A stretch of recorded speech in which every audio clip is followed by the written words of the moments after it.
Hello and welcome to Constellation League, a Warhammer podcast. I am excited to say I'm joined by a couple local guys from NKG, Northern Knights Gaming. Thanks very much for joining me, Anthony and Justin. This is really exciting to have you guys on the podcast. Hey there. Um, I was exposed to you guys, I was saying just before we started recording, I was exposed to you guys from your time on Play on Tabletop, where you took some Votan, you had a good time out in the West Coast and it really brought things to light of like, oh yeah, there's guys that are doing that same thing but local and kind of how are they doing it and what are they getting up to? And as soon as my Paul and I started doing the podcast, I thought, you know what, I'm going to reach out to these guys and just see if they'd be interested in coming on. So thank you very much for joining us. This is really exciting. Um, I wanted to start off by kind of talking a little bit about what brought you to Warhammer and kind of how your passion for Warhammer is maybe working out or changing or evolving between competitive and entertainment and working on your own channel, but still having this desire to be out at competitions and tournaments and winning and everything like that. But what was it that brought you to Warhammer to start, and kind of in what phase was that? I'll let either one of you kind of decide who wants to go first, but yeah, I think my story's simpler, so I'll just go first with it. sure. It was mid 8th edition. Gene Stealer Cult like just came out. And I always knew about Warhammer for years. I don't know how. It's just like one of those nerd osmosis things that happen. And I just literally woke up one day after playing Total War for like months at that time.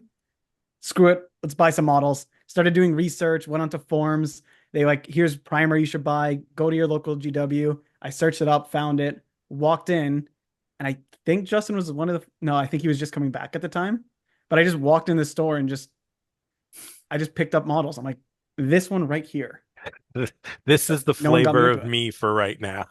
I'm really Exactly. into this one. Did you find it intimidating? The first time we had in Pickering, where I grew up, we actually had a GW store in the mall next to our comic store. So we would walk past every time we would walk past going into the comic store, and we'd be like, "What is this Warhammer? Mhm. This looks so scary and intimidating, but also so amazing. Like, how would I get into this?" Did you have that same kind of feeling when you went in, or were you just kind of like balls to the wall? To hell with it, I'm doing this and I'm doing it now. Oh, it was very intimidating. I literally just spent, I think it was 3 weeks researching how do you even do models. Because to me, Warhammer was a universe that the tabletop thing was completely new to me. I Right. got into tabletop wargaming for Warhammer. So it was my first experience with it. I'm like, what do I do? What if I ruin it? This is a lot of money. What should I buy? What's the proper tools? Going on forums, watching YouTube videos. And then I Mhm. get into it and I'm like, this is kind of easy. It's not too bad. Yeah, the first time I had to put I think it was a I was building a hive tyrant for my son, and I sat down and I just as I had snipped off two pieces and cleaned up some lines, I just thought to myself, if I really mess this up, I have no one to blame but me. Yeah. Applied the glue and away I went. I mean, early on, I did some really dumb stuff. Like one of my sergeants, I put a lighter to try to melt it to look more like a sword, and it Jeez. kind of looks like a scimitar now because it was a chain sword, Looks like a and club. it's not really bad. That's Don't amazing. do that. That was really dumb. Yeah, that's not the kind of kit bashing you want to do. No, That's cool. Justin, what about you?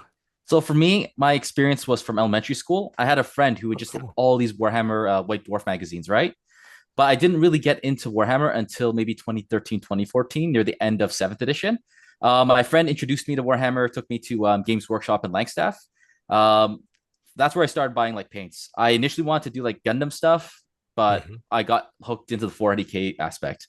I wanted to do Space Marines before, but my friend was like adamantly, Space Marines are boring, do Imperial Guard. So that's how I ended up with like 3,000 points Imperial Guard. Like Anthony's using it right now, and Hmm. that's where it all took off. yoink. By 8th edition, I realized I didn't like Guard, so I decided to do Space Marines. And then that's where it started rolling. I became more into the competitive aspect, meeting with Claudio, meeting with Anthony, and all the people at Langstaff were very supportive of that. Eventually, I started with my current army, which is AdMech, because I wanted to choose an army that was different from everyone else that Hmm. nobody ever else played. So by 9th edition, AdMech was like, I think after its nerf, I bought everything that I had for AdMech and just like built on that. I like the challenging aspect of Warhammer where you take the weakest thing you can possibly do and try to make it work. Like Hmm. player skill is the most important thing you want to build up because with player skill you can branch out to anything you want.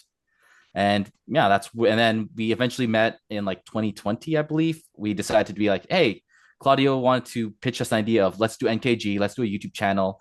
We have such a big community at Langstaff and all across Ontario and maybe even the world. So we decided to start this studio up for ourselves. And we're just recording battle reports, doing editing, and having fun.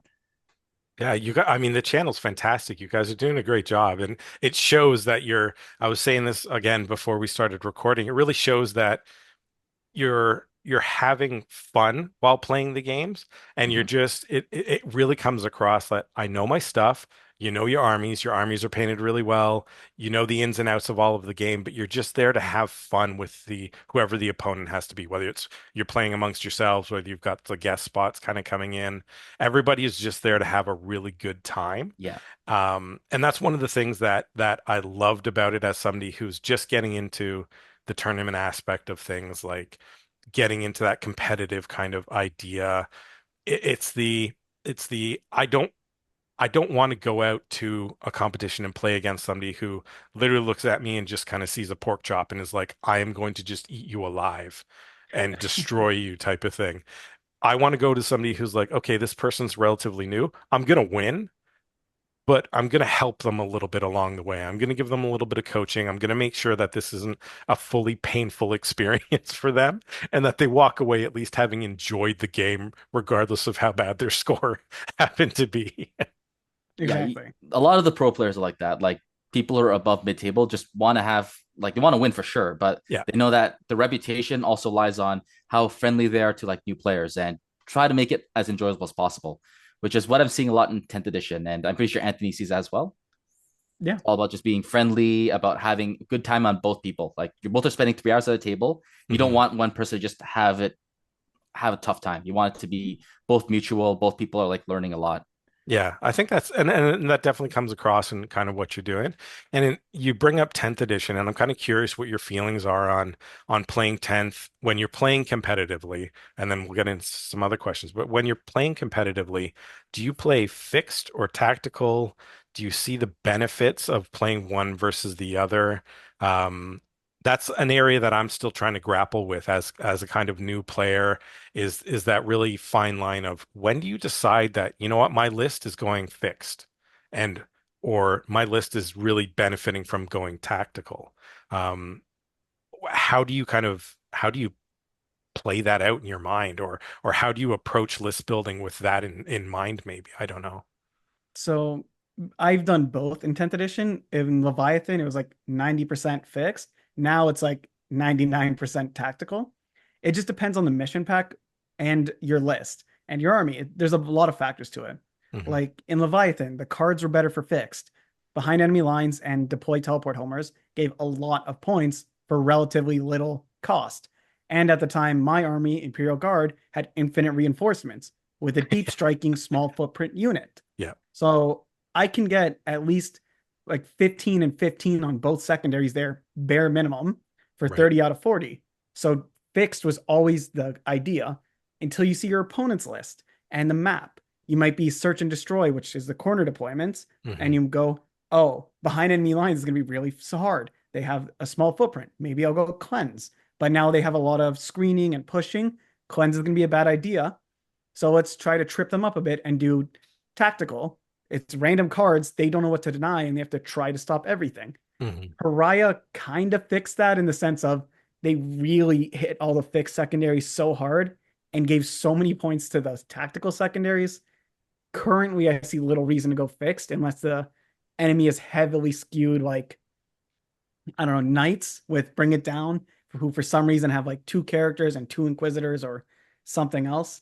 There's just, it's not often you'll go fix now. Right. Mhm. Okay. So, on my aspect, I just like to build what I enjoy and what I have for models. Tactical, I've went through the entirety of 9th edition and 10th edition. Anthony also knows that. I have only played like maybe 1 or 2 games of fixed in Leviathan. Okay. The reason is this is a game where it's all about dice. The maps, you're not always sure what you're going to be playing against, or even your opponent's army, right? The best thing to do is you don't know what you're doing, neither does your opponent. I typically build my list to always just be versatile and multi-purpose so that in any situation I can adapt to it. Of course, I also have, in terms of list building, I choose usually the better units in the book.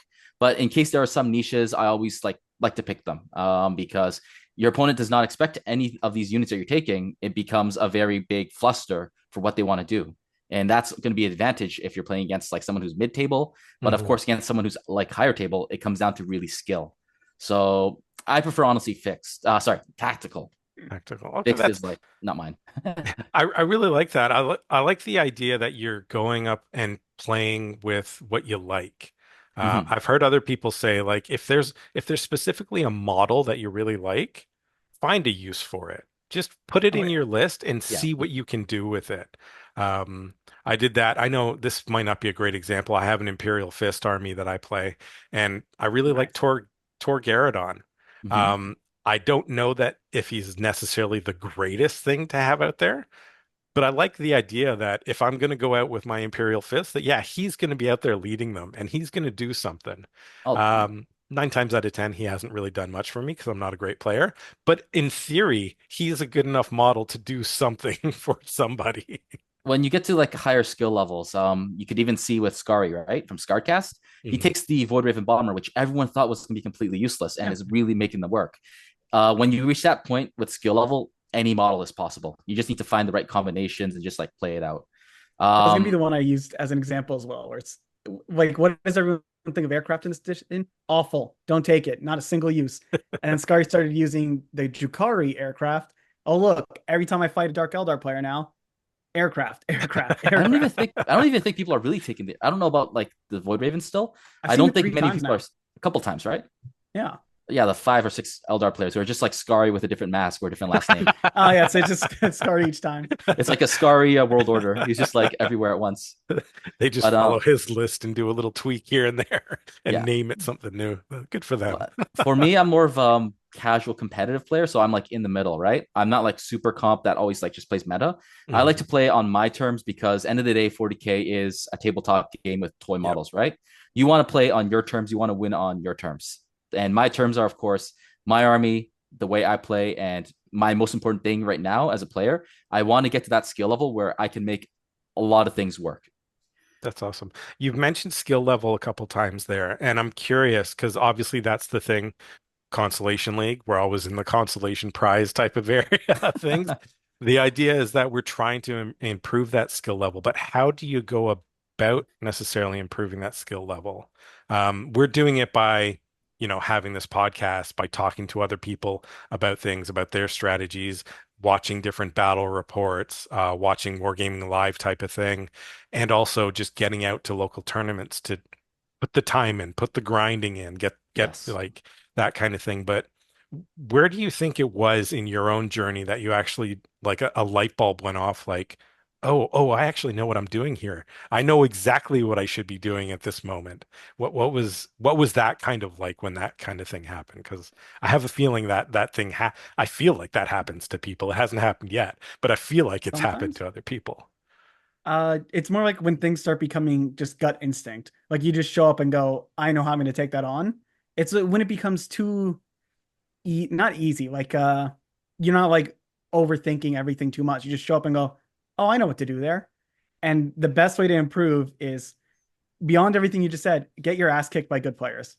Like actually, that is the best way because a lot of players are very nice. The Warhammer is a great community. They will tell you after the game if you ask, "Hey, where did I go wrong? What can I do better? Where did I make mistakes?" Yeah. And good players will Mhm. pinpoint like down to like that one shooting over there threw you the game. Yeah. That's a really good point. I have had people kind of tell me where I've gone wrong. It's very humbling and it's very much appreciated. So that's great. Yeah. And looking Tying back on your own game, like, Yeah. oh, maybe I shouldn't have done this over here. That kind of why did I do that? That was dumb. Hmm. And for us, that's Claudio because he's been playing the game for a long time. I think fourth edition, Oh third or wow. fourth edition. something like that. He's been playing for like I don't know since the 90s, I think. something like that. Amazing. So A lot of he's played a experience. long time. He is a top competitive player. He talks to a lot of good players. So he's good. And he just kicks our ass. So like I fought his Thousand Sons, I think 15 times in a row and lost every single time. But the gap is getting smaller each time. It's no longer like a 90 to 30. Now it's like maybe 80 to 60. Okay. Stuff like that where it's like you just have a good player just beat you so hard that you learn where to adapt and get better. It's all about adapting. Adaptation. I like that. I like that. And so do you guys I mean you play a fair bit during the week on your channel and everything like that. Are you playing outside of the channel? Oh Just yes. like amongst yourselves and that kind of thing and obviously you are playing in tournaments you were saying. But how do you balance kind of the fun of it with kind of the job of it type of aspect of things? How is that? Or does it even is there even that line? Is it just kind of a no, it's Warhammer's just Warhammer. It's great whether we're recording it or not. I'm just having a great time. So when the cameras are on, that's just gravy. It's like it's not a big deal. Hmm. Sometimes like when we start practicing for a tournament and we're doing like 3 games a day, then it's a little not burnout, but you get tiring. Like, okay, let's go again. I'm gonna lose to Claudio again. Let's go. I Okay, can't. roll it Don't say like again. that. Don't say like that. It's not Claudio that. It's respects like, you the but same way. that's when you're on your like ninth game of the week, and it's like, okay, let's go again. Hmm. But other than that, like when it's not nearing a tournament and we're just playing and just practicing, it is fun. I enjoy it. It's like, hey, you want to play a game tonight? Hop on TTS. Awesome. Yeah. For me, I typically play at like on the weekend, Saturday or Sunday. I try to at least find one game with someone else that's outside of like our clique. Mhm. Usually I just go to a local game store, Battle Ready Games and all that stuff, or I go to X Planet and just be like, hey, let's do a pickup game. It could be like a casual one or a competitive one. Typically, I want more of a competitive one, and just I play against the opponent. I learn a lot from them, and we just have a good time. Like there's no clock, we're just having fun. And then at the end of the game, we spend like maybe 20, 30 minutes just talking it out, being like, hey, this is where you went wrong. This is where I went wrong. We could change it like this. Hmm. And that's the best way to do it is if you have a positive experience and you get your butt kicked or you're kicking butt in a casual, like a pickup game, you usually will learn about what you made that's wrong. And especially since your opponent is playing with you for like 3 hours or something, and you have a detailed chat at the end, that really helps you get your gut instinct. Like what we talked about before, my gut instinct kicked in like I think early mid 10th was when the light bulb clicked in and I was like, oh, this is what I can do. These are the numbers I can just keep doing. And you just got to keep grinding at it until you finally just get that gut instinct in there. The grind is, yeah, what a lot of people have said is really It's a just grind. You need to like just keep playing, keep hitting your head against the wall until you really it sticks in your head that this is what you got to do and this is how you learn. until you Um, finally learn. Yeah. you also I think you got to play outside of your comfort zone too. You got to play like these weird armies or really weird skew lists to really understand like every single aspect of the game. Because playing one army is good and all, but being able to play like the extreme skew of like melee or playing like the extreme skew of squishiness, you eventually combine that all together. You can make whatever army you want and whatever units you want. Just mix it up and just have fun. Well, that's what I really love about being in kind of the local tournament scene is getting out there and seeing exactly what the other armies are like. Because if you play, as you say, if you play in your own like microverse, if everybody's playing Space Marines, then you're only ever really going to get good at playing against Space Marines. Yes. But if you go out, like the first tournament I went to, there was some Space Marines, but then there was Tyranids and Knights and GSC and Chaos Space Marines. And it's all of a sudden you're like, oh, I don't know what to do now. I don't know how to handle the beat stick that's coming against me. I played against somebody who had a Lord Discordant and all of a sudden like things were just vanishing from my army and I was like, oh, I don't have a response to this. This is not going to be a fun game. Um, have you guys had that experience when you've been at a tournament, just going in and playing it and then being like, oh crap, I actually don't have a response to this army or that army, and there seems to be a lot of them at this tournament right now. Yes. Uh, so early on in 10th, it was, I think it was in the first few months. Someone brought Death Watch. I had zero idea what to do. I never fought them in eighth, ninth, ever before. And then the next game was Chaos Knights War Dog spam. I had no idea what to do. And then after that, Harlequins with the what is it called? Haywire spam. Oh, I'm just like, jeez. wow, what is going on here? I'm like, there's three niche armies that I never get to fight that I matched up to all in a row. Oh God, what do I do? It's the element of surprise. You didn't have the information. It's an Um, information game. yeah, Mhm. that's how. For me, every single tournament, I end up with a weird matchup. I think at TGX it was Grey Knights.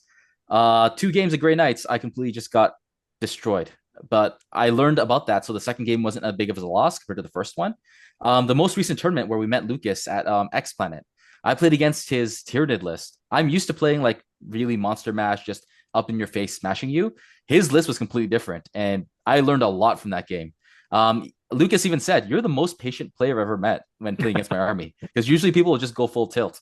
That's amazing. I'm just like, what can you do? This is an army you've never really played against, and I'm just here to like learn because it's an RTT. RTTs aren't gonna get you anywhere on like Goonhammer or any top lists. It's just there for you to practice, right? Why would I Mhm. ever get mad at someone who's really kicking my butt? But I'm learning a lot more about it. So next time I play against someone like him, or even Tyranids that deal with Battle Shock, it'll be like, I know what to do now. So I even thanked him at the end of the game. Like, thank you for the butt kicking. I learned a lot. And he was like, Justin, let's My shake hands. pleasure.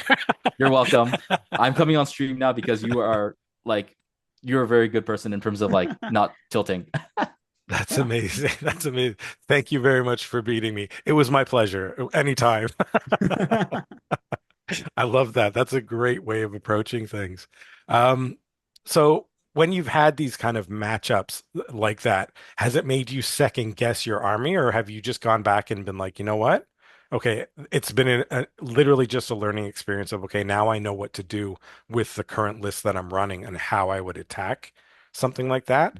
Like, is it, do you start to formulate a response to, or do you just start to think of how I would adapt to this in future games if I come up against it? If that question kind of makes sense. For Yeah. me, I think it's more about adapting because a lot of these lists that you don't really see are skew lists, right? So they're not really common lists. They're people who are really playing to like the extreme strength of only one detachment. You're not going to see that all over the place in like a GT unless it really catches on, like with the Necron monolith thing after LVO last year. You just got to really learn how to tool your kit and learn how to just play well.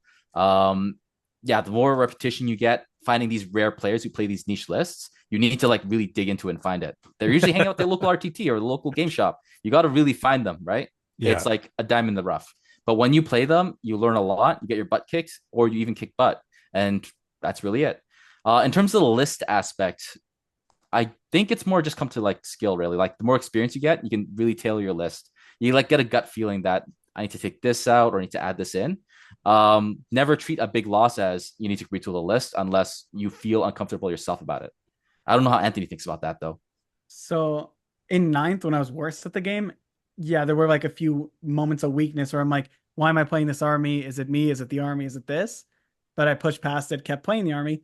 Now I realize it's usually a list issue or something I did wrong in the game. In the tournament Justin was talking about, I fought Lucas the game before that. And after that game against him and a couple others before that, I realized there was a small list issue I had. I took one exterminator in my list, and I eventually found out if the other person realized how important that one exterminator is to me and they take it out, my list falls apart. And against Lucas, I just realized because he saw it before the game even started, he immediately went for it, just gone right away. List fell apart. I lost, and it was fun. He had a different list. Now I put two exterminators in to cover each other. So if one goes down, I still have a pillar. right. So there are moments where it's like, oh, that was a list issue. And then other moments where it's like, oh, that was a me mistake. And it's good to know where that is, like when you're playing the game.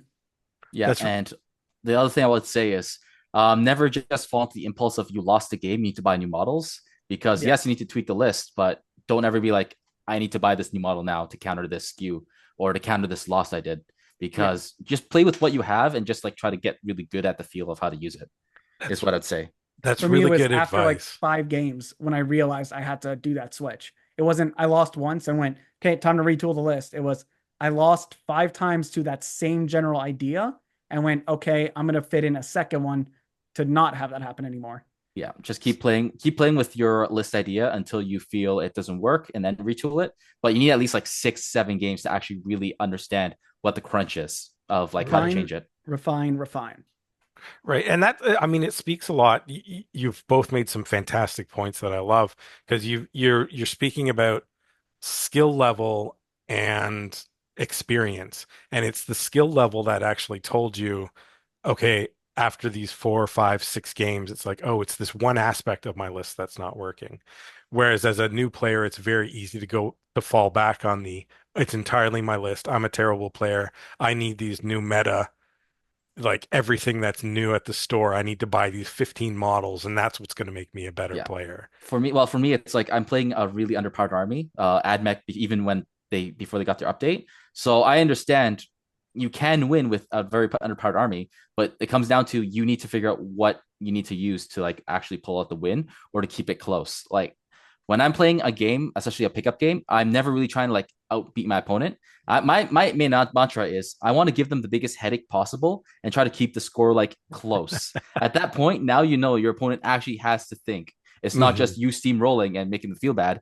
When you give your opponent like a big headache to play, you both are engaging, you both are interacting, which that's my goal. And whenever I play against anybody, they usually are like, what have I played against? This is AdMech? I thought it was an unpowered army. This is giving me a massive headache, even if I only won by 5 points. I love that. I love that. That's a couple people I've run into at some of the tournaments have been like, I know I'm going to lose this game, but by God, you're gonna earn every point that you're beating me by. I love that kind of idea. Um, so tournaments. You've been talking a lot about RTTs, GTs, and all that kind of stuff. How often are you actually playing and going to tournaments? And what kind of tournaments do you guys take part in? Is it solo events? Is it team events? How are you kind of juggling tournament aspect along with the channel? You want to talk about Anthony or you want me? Sure. It's mostly been solo tournaments since we want the ranking. We want to show that we're at least good at the game. Hmm. But we're starting to do more team tournaments because they're a lot of fun. They have a whole meta game before the game even starts. That's just for me the best aspect. But no, it was mostly single tournaments and at least one or two a month, 1 or 2 a month. just to Okay. keep like the skills going, Yeah. flex the muscles. Same with me. I typically go to like these random events without letting these guys know. Like I'm going to the Fall Open this coming October. I went to the Fall Open last year. Sorry, Winter Open. I just go to these random events, get my butt kicked or kick butt, however you want to see it. And most importantly, I just like try to meet new friends, bring them on the channel, and be like, "Hey, this is Lucas, or this is someone else that I'm at a tournament." That's also part of the business aspect of it. Just always keep a positive attitude and bring people on. That's amazing. I will potentially see you at the Fall Open. Hey, This is going to be my first time playing in a 2 day event, which I'm saying is probably nothing to you guys, but I find it a little bit intimidating. The only tournaments I've played in have been like 3 games in a day, and this is going to be like 4 games in one day and then two the next day. It's going to be a lot of Warhammer, and I'm taking my Votan list, which I know nice. the Votan aren't necessarily in a great spot, but by God, I want to make sure that I can perform with them. Mm-hmm. So I'm trying to do that thing that you guys have been talking about find your army, find your style, find the things you like, and grind. Just get it Yeah. out there, get the reps in, and see what you can do. So that's what I'm kind of hoping to do.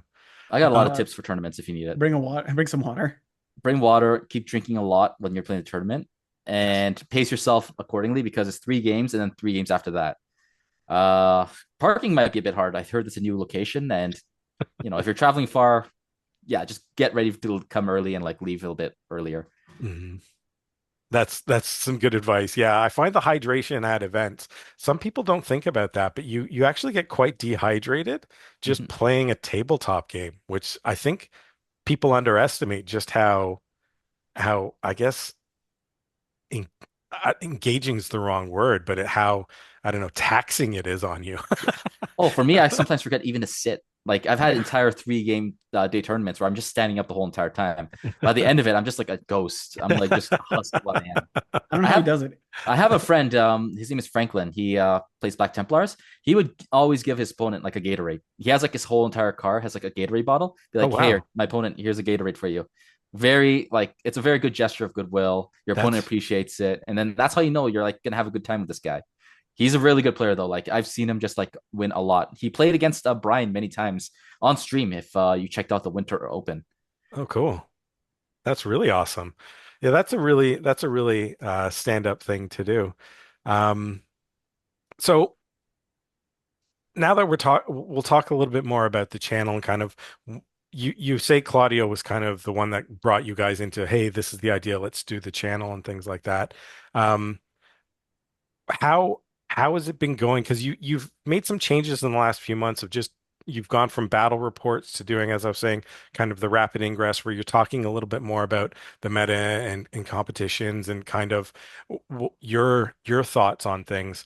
Um, what else do you kind of see happening for the channel, or what else do you kind of see evolving in the way that you're doing kind of things? Do you see just bringing in ever doing kind of a local tournament yourselves, as like yourselves hosting things? Do you see anything like that kind of happening? funny enough, we're talking about hosting a tournament at our studio in November. So we're getting all the logistics ready. We're talking like the GTA 40K guys, fantastic people by the way, Mhm. and just trying to bring as like I think maybe like 18 or 20 people and having a good old day of just Warhammer on a Saturday. 3 games. We'll be judging, making sure everyone has a good time, and promoting NKG. Anything else? I guess for the studio, we are just like trying to pump up more videos and a lot more live streams and Mhm. bringing on a lot of bigger names in the GTA area. Like I'm talking to like Lucas Badgery of Lucas, I think from Team Sweden, and maybe like other guys from like 40K, and maybe even bring back Brian. Great guy. We've had him Yeah. before. He's a great guy. I highly recommend Davey too. He's a hell of a guy. Fantastic kind of. He was on our podcast just the other day.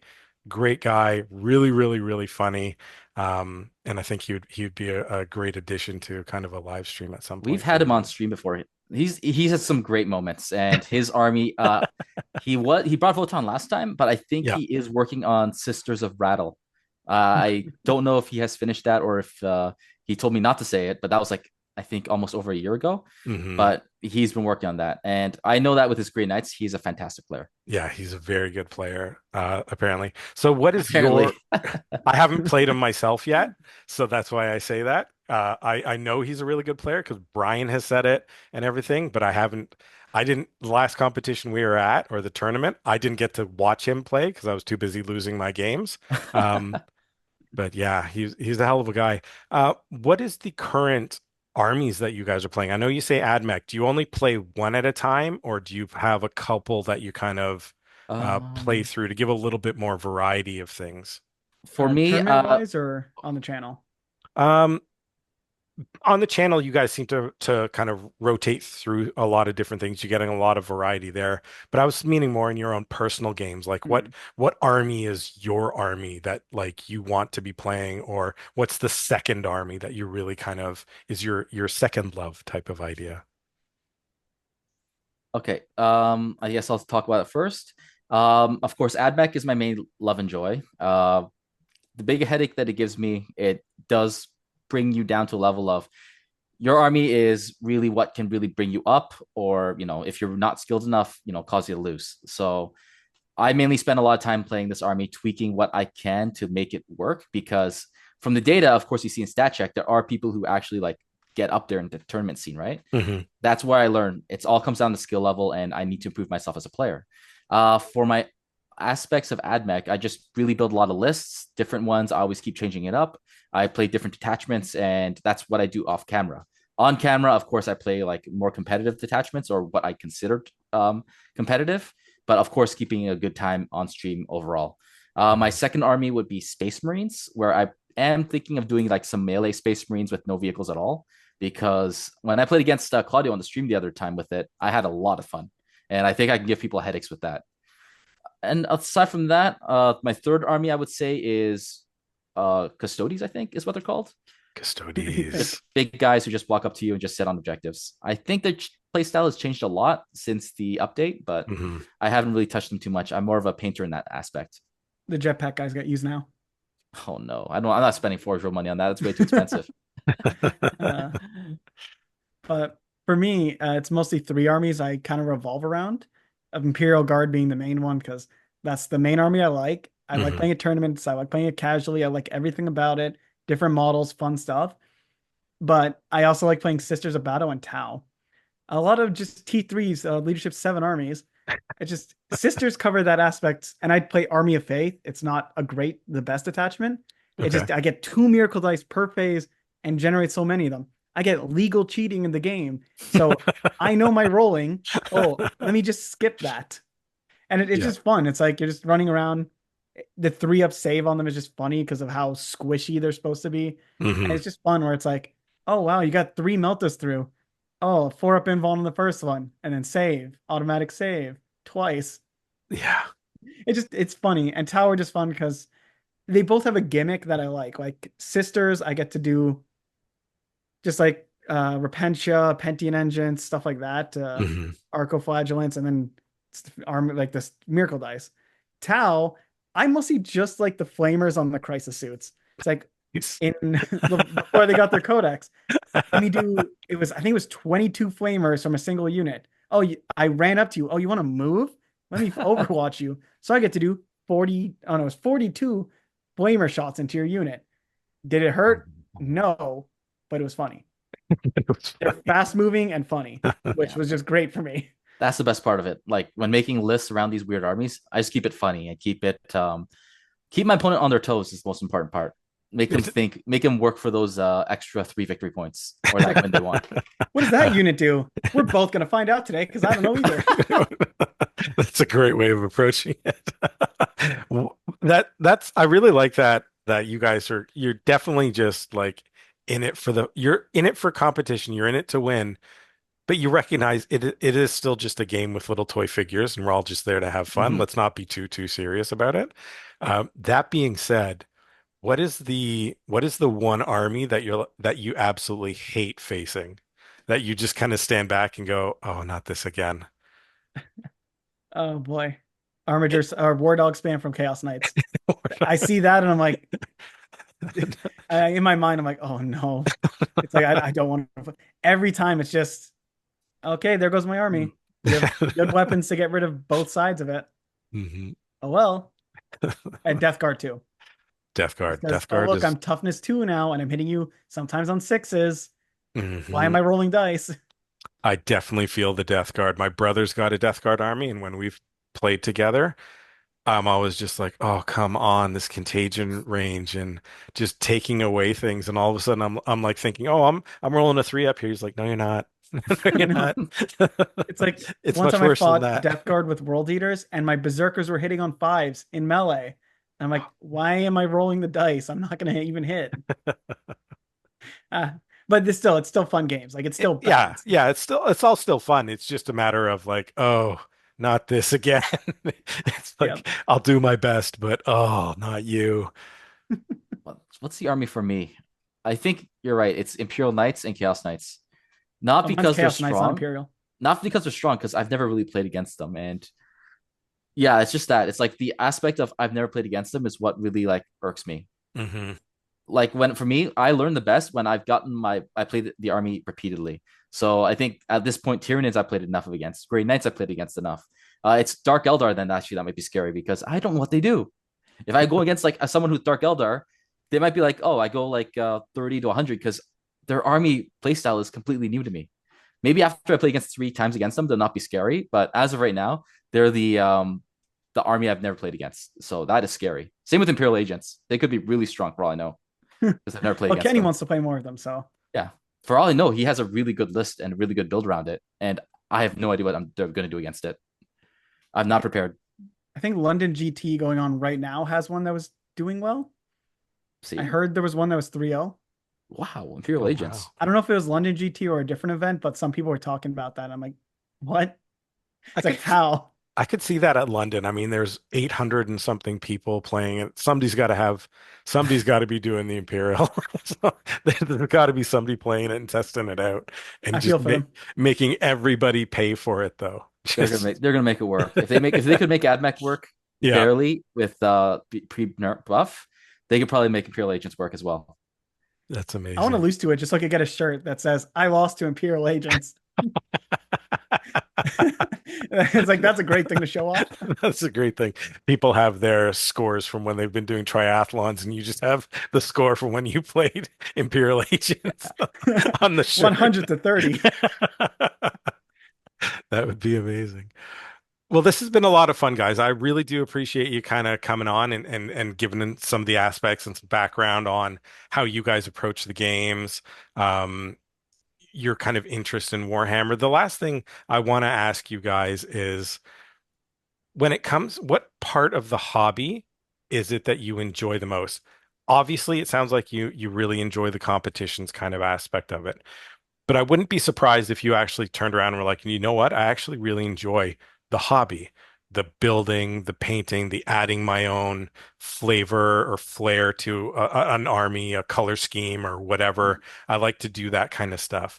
I'm just kind of curious, like with all of your exposure and all the different ways you're getting pulled into the Warhammer universe, like what is it that kind of grounds you at the end of the day? Is it the competitions? Is it the game?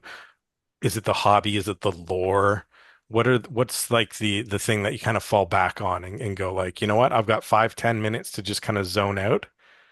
This is what I'm gonna do with Warhammer today. I'll go, Anthony. Sure. It actually started out with building and the lore for me because I like went from the lore, started building, had a lot of fun building, and as I just played more over time and started doing tournaments, for me it's almost all just tournament now because I have built a lot of models. Most of the models you see on the channel, I probably built them. I have all my models. I have built so many models, I'm getting tired of it. Where it's like, oh, well, now I got to build another 10 today. I still enjoy it, but now it's mostly competitive and lore for me. Okay. For me, it's painting is my favorite aspect of the hobby. Ironically enough, I do not like to build. I am like I have enough paint fumes and I have enough like microplastics in my body that they're telling me no, no more building. No more building. You But paint fumes are fine apparently. Like just all the little acrylic bottles are fine because Baby anything you Steven see on the ever. channel, Anthony built, I have painted, and I got many more things that are coming on the way. The second aspect for me would be the gaming.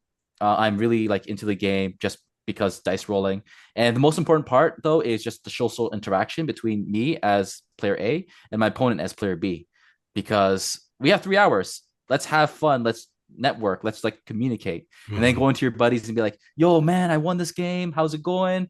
Yo, nice to meet you. My name is Justin. Blah blah blah." That's like a social thing. Like that's what I enjoy a lot about the competitive aspect. And the lore, I know nothing about the lore. All I know are Space Marines are blue guys in armor, and the evil guys with the horns are apparently evil, and they have armor as well. We have robot skeletons with giant laser beams, and we have elves that go around jumping with clown masks on. Perfectly accurate. That Yes. is 100% accurate. And then there's regular humans and there's purple humans for some reason. I don't know why they're purple, but apparently they're purple and evil. And Cadians have purple eyes. Yes, but not purple skin. That's wild. That's great. Well, thanks very much for being on the podcast, guys. I really do appreciate it. I wish you all the best of luck in your future tournaments. Hopefully, I run into you at the Fall Open, and keep up the great work on the channel, guys. NKG for the win on this Appreciate it, podcast, as Scott. far as I'm concerned. It's All fun being right. here. Yeah, if Thanks you very want to much. come down to the studio and have fun. That would be awesome. That would be a great time. The I invite's mean, out to you and your brother. There you go. that would be Formal invite. amazing. Thank you so much. We will be in touch and we'll see if we can work that out. We're not quite, as the name says, we're not quite at the height of the competitive league. But I think we'd have a good laugh on the show. 100%. That's the Thank best you. part.